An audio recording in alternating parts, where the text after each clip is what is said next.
Hey, everybody, welcome to the Waiver Wire Selection Podcast again with myself, Marco Nunez, and Landon Buford.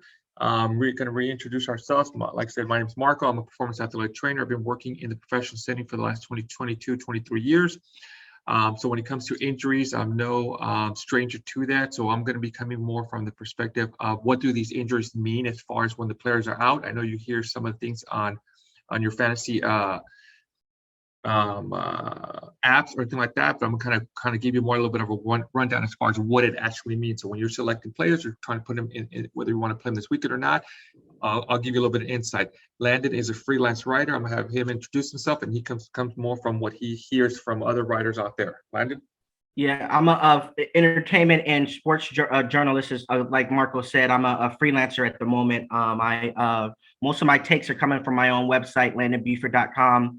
I like to report if it's during the NBA what I hear, because I think we'll be doing an NBA side of this as well. But football, what I hear from the few people that I know in the football space, I'll try to give my insight as far as that goes. Perfect. So he's going to be kind of more the eyes, the ears, as far as what he hears from other journalists talking about once, during the media sessions type of thing.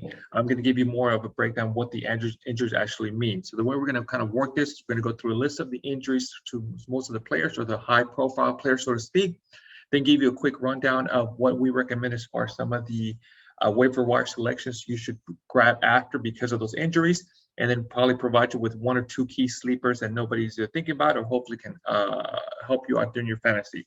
So let's get started. The first one we're going to talk about is on the one that happened on Thursday Night Football, which was Michael Gallup. He sustained, I believe, a calf strain. He did not return to the game. Now, for my opinion, they have not said as far as whether it's a first degree, second, or third degree calf strain, but calf strains can be tricky, just like hamstrings. So you're looking at the athlete. If let's say best case scenario, we're looking at a first degree, he's going to be expected to be at least a minimum of 2 weeks, up to potentially 4 weeks. So if you do have Gallup on your lineup, you might want to put him on the bench. Look for another receiver. I'd be surprised if Amari Cooper is still available. I'd be surprised if CD Lamb is available. But if you're in dire need of tight end and Schultz is available, he may be somebody you may want to grab, just because those targets that Gallup was receiving, they have to go somewhere. And most likely might be the tight end type of thing. So again, he's going to probably be at least 2 weeks, so you may want to put him on your bench, find another receiver somewhere else. And we'll give you some insights to some other areas as far as receivers to look into. Go ahead. I was going to say, so like as far as receiver goes, I mean, there's Terrence Marshall from the Carolina Panthers. Mm-hmm. I'm seeing that he's only on 20% of the rosters. I know any of the Arizona wide receivers outside of D. Hopkins are available for the most part. Maybe not AJ Green, but Christian Kirk is available in a lot of different leagues. And that's two that come off the top of my head right now. Correct. I agree with you with the Arizona receivers. I think pretty much the way what's name played Sunday Night Football on Sunday, he's pretty much throwing the ball everywhere. So any receiver with the Arizona squad might be a great grab, especially out there. Next one, we're going to go into Zach Ertz, the tight end for the Philadelphia Eagles. Now, on the positive note for this one is that he did leave the game with a hamstring issue, but he was able to return and he continued playing. As far as how he's going to be able to perform for the upcoming week is something we have to kind of keep an eye on, whether the hamstring tightness develops even tighter that area, make sure it doesn't develop an injury, so to speak. So we got to keep an eye on him and see how he progresses throughout the week. I know Monday they're probably most likely going to come in for some film, but we're going to see how he progresses through Wednesday, Thursday, if he does practice. If he doesn't practice, if he doesn't play, you may want to either bench him or grab another tight end out there. And I know you and I had talked about two key tight ends out there that were kind of in our sleeper category type of thing. My favorite right now is Tyler Higbee with the Los Angeles Rams. He is the number one tight end with the Rams right now. And from my understanding, when I saw him play last night, I think he was the only tight end that actually was on the field. So if you're looking for a tight end that's going to be 100% on the field, take all the snaps, Tyler Higbee would be the one I would recommend. And I know, Landon, you had somebody else that you would recommend. Jared Cook from the Chargers, that's also in LA. He is, I don't know the percentage, but I think it was 20% pickups throughout fantasy leagues from what I could tell. So yeah, Jared Cook is also an option with the Los Angeles Chargers. Perfect. So if you had Zach Ertz and he doesn't play this upcoming weekend and you're looking for a backup tight end, you may want to look into Tyler Higbee with the LA Rams or Jared Cook with the LA Chargers. Now, the next two that we're going to talk about are two athletes that are coming back from an ACL injury sustained from last year. We're going to combine them in this one. So basically Odell Beckham Jr. and Saquon Barkley. Now, Odell was out. He did not play yesterday because of his ACL, or at least that's what they're referring to. He's had surgery, but I think they're being a little more cautious with him coming back. Same thing with Saquon Barkley. He was cleared to play, and I think they cleared him to play, I believe, Saturday right before Sunday. He did participate, but he was limited in snap restrictions. So I know, being their franchise player, they're going to ease him back into it. So if you drafted Saquon Barkley, which I know I did, be patient with him. When it comes to an ACL injury, it's not just a 12-month process, not a 10-month process. Every player is completely different. And seeing that he is their franchise player, they're not just going to throw him in there. I know everybody talks about Adrian Peterson several years ago, where he came back and he was just a beast mode and went off. That was an exception to the rule, so to speak. Everybody talks about why can't everybody be like Adrian. Unfortunately, everybody isn't like AP type of thing. So be patient with Saquon. As far as Odell, same thing. Be a little more patient with them. But my opinion would be Odell is a little bit older. I know his targets have been kind of going down a little bit. You may want to grab another receiver with the Cleveland Browns. Jarvis Landry, I'm sure, is not available. Who's the other one for with Cleveland? Let me look at the roster. Is there somebody up there? But either way, if you're looking for receivers, there's several receivers out there. Just like Landon mentioned, any receiver for the Cardinals is probably be a pretty grab right now. They're throwing the ball well, and they're playing well down over there. Hold on. So we're going to go ahead and while Landon's looking for another receiver for the Cleveland Browns, we're going to kind of move on into the next tight end, and this is Evan Ingram, tight end with the New York. Rashard Higgins is, I think. Hold on.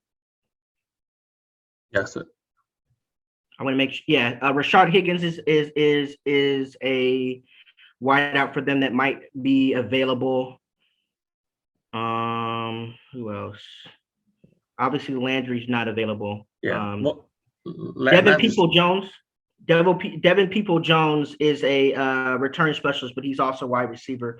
But I think Higgins would be the guy to pick up for right now. Yes. Yeah. So if you have Odell Beckham and he's not going to be ready to play, and if Higgins available, make sure you grab Higgins on that spot.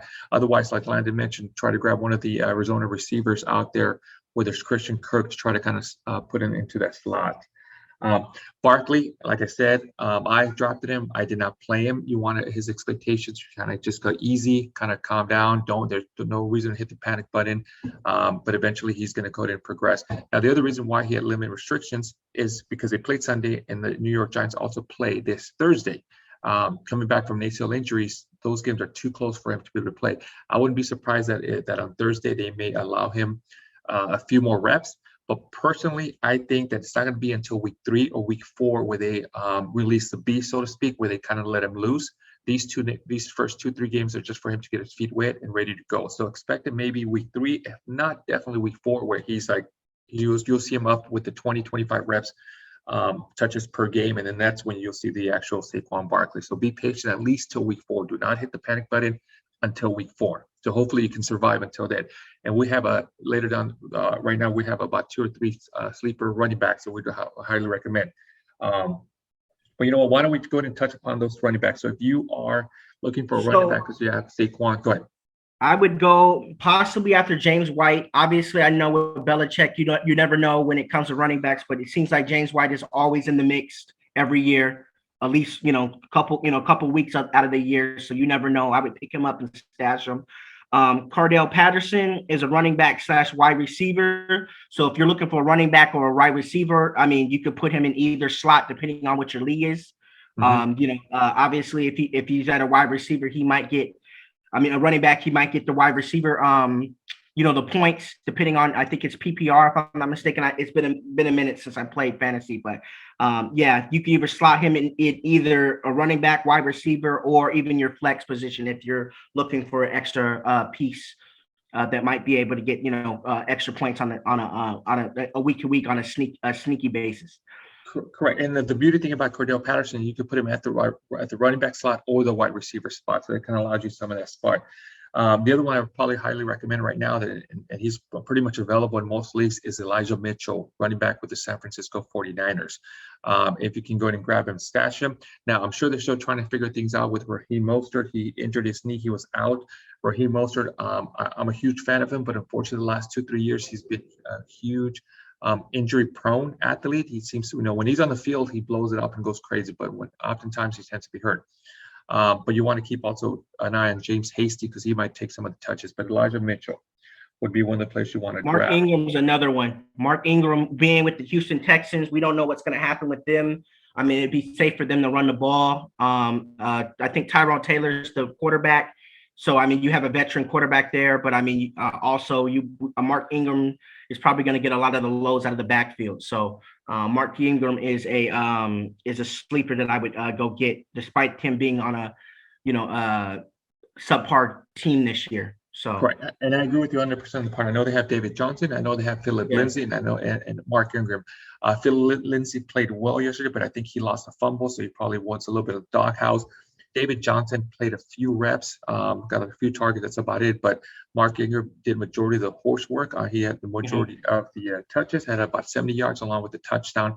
So keep an eye on Mark Ingram. Might want to grab him, and I'm sure he's available in most leagues out there right now. The other one is, as far as running back, which he may not be available anymore, but if he is, grab him, would be Latavius Murray with the Baltimore Ravens. I know the Ravens play on Monday Night Football, so he may not get a lot of touches, but expect him to be the one ready to roll. I know they have Le'Veon Bell and they picked up Devonta Freeman, but they're on the practice squad. So I expect Latavius Murray to be the number one horse running back in Baltimore. So if he's there, make sure you guys grab him. And then I have one more, Keith Gainwell from Philly. It's a rookie running back behind Miles Sanders. Miles Sanders, he's had a history of the last couple of years of getting hurt. So I would get that. I would get Keith and stash him. I agree. Yeah, Miles Sanders had a good game yesterday. I think if you were on PPR, he got about maybe somewhere about 17 points, which is pretty decent, pretty good for PPR. But you're right, Miles Sanders has had a history of also being injury prone, so you want to make sure you stash him. Even if you don't have Miles Sanders and you have the space, make sure you grab this guy and just kind of stash him for when Miles Sanders does go down.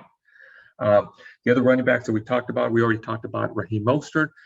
Zach Moss also is coming back from Zach Moss with the Buffalo Bills coming back from ankle surgery that he had last year, or during the offseason, I should say.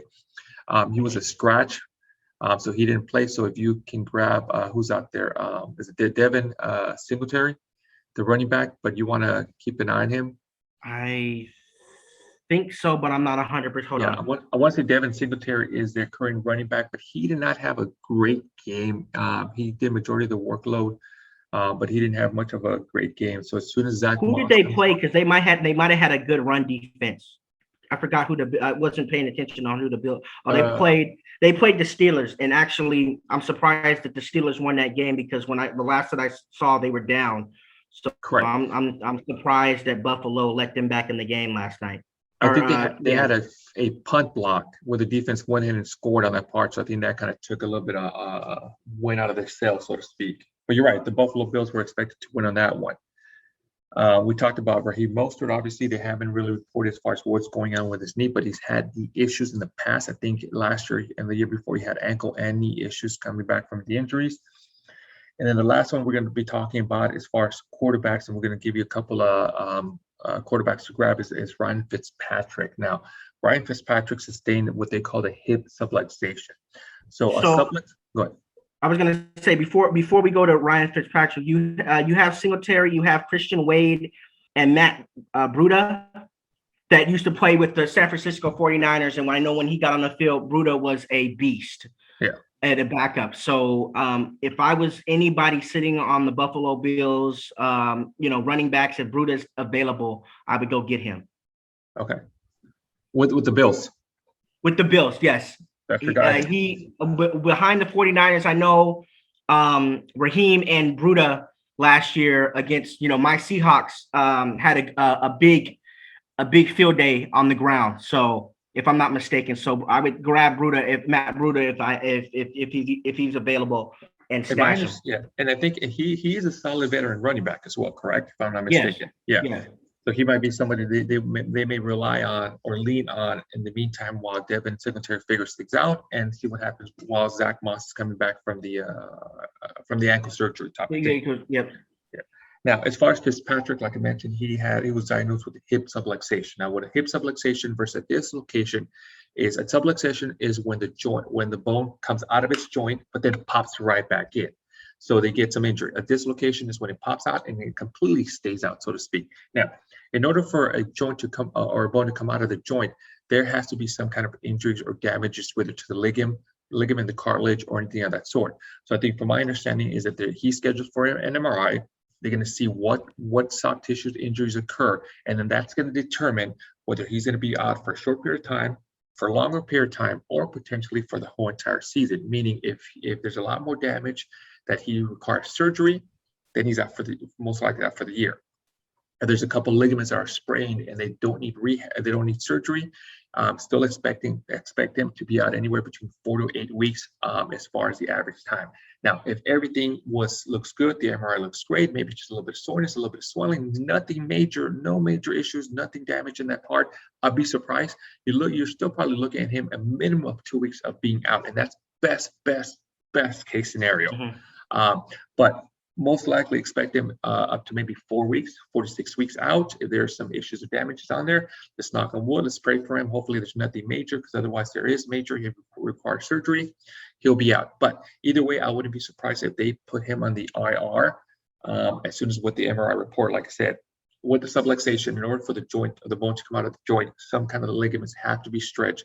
Some cartilage sometimes has to be injured. So there's something's going on in there, and the MRI is just going to tell us what's going on. So we just have to kind of be patient on that part. But either way, for the next 2 weeks, you may want to grab another quarterback if you have Ryan Fitzpatrick. And I think we have 2 guys that we're looking at. One of them I'm still not completely sold on, but I'll take him. James Winston with the New Orleans Saints. He did very well yesterday.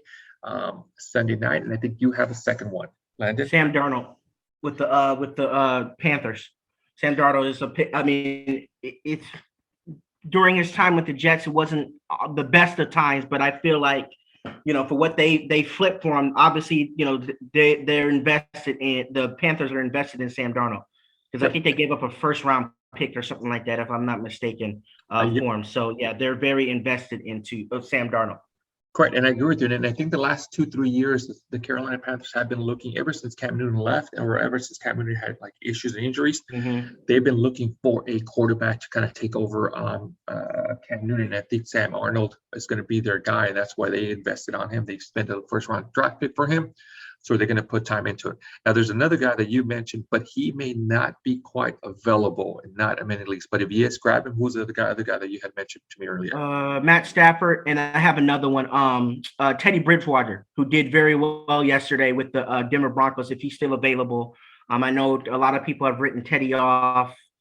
They were, surprised that the Panthers gave him that big of a deal a couple years ago. But Teddy played well yesterday, despite somebody else that we are going to talk to about later, Judy being injured.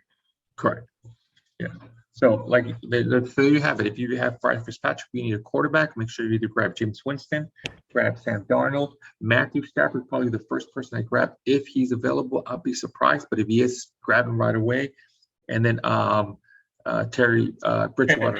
Teddy Bridgewater, yeah. Bridgewater with the Denver Broncos would be the fourth guy to grab. So I think that's all we have for you guys today. Thank you guys for watching the show. Again, Judy, the wide receiver from the Broncos. What's going on with him? That's right. My apologies. So Jared Judy was diagnosed with a high ankle sprain. So those people there are basketball fans. This is the same injury that LeBron James sustained last year during the playoffs or right before the playoffs. Now, high ankle sprain, you're looking at him being out a minimum of 4 weeks. Usually 4 to 6 weeks is the average time. Probably a little bit longer because he is a wide receiver. He needs to move around a lot.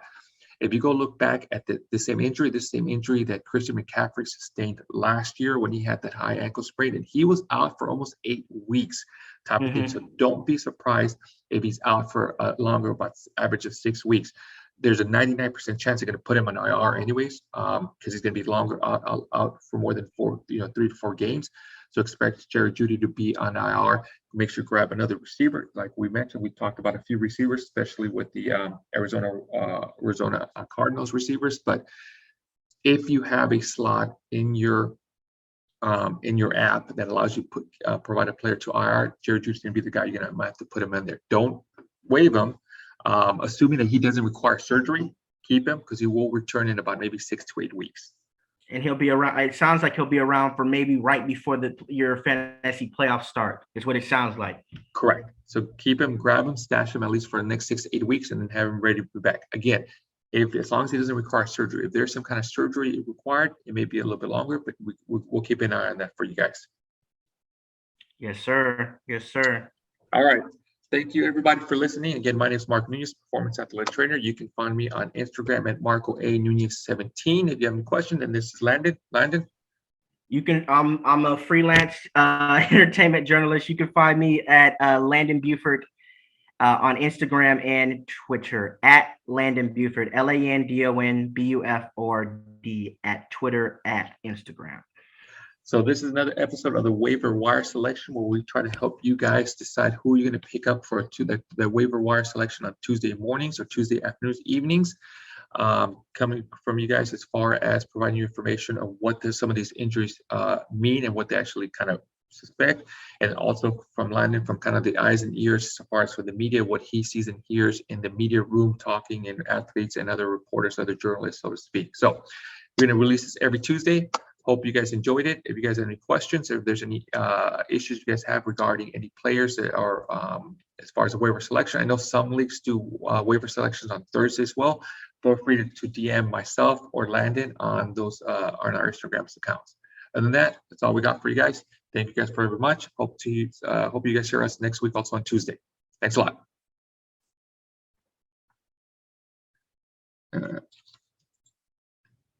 You should be able to hit the button at the bottom. It should be the recording right next to the share screen. This should be participant.